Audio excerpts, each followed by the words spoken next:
Now that you know your options for mitigating potential risks, let's discuss how to document your risk planning decisions. As you've been learning throughout this program, documentation is a crucial part of your role as a project manager. This is especially true when identifying risks and creating a plan to mitigate them. A risk management plan is a living document that contains information regarding high-level risks and the mitigation plan for each of those risks.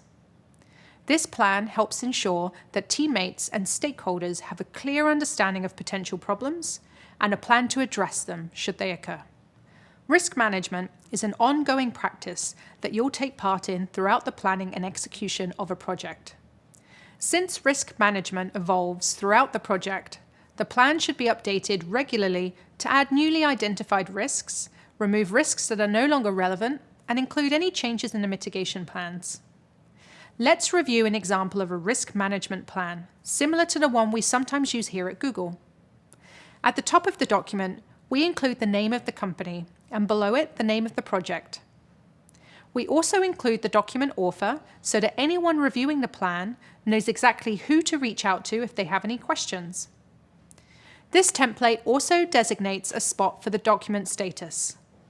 As you're building your plan, you can list the status as in progress. Once the plan is complete, you can change the status to final. We've also included helpful details like when the document was created and when it was last updated. Details like these might seem small, but it's best practice to include them.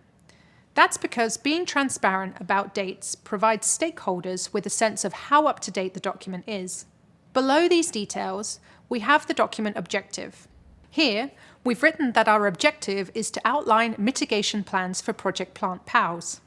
Below that, we've added an executive summary of our project.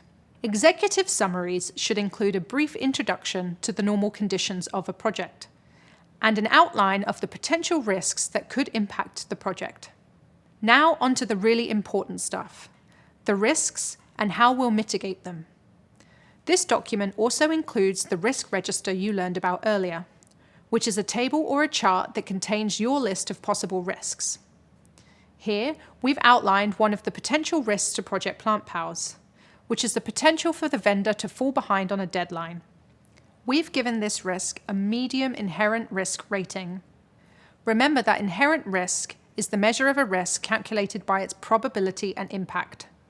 A mitigation plan has also been included for this risk, which is to hold daily meetings with the vendor to help them stay on task.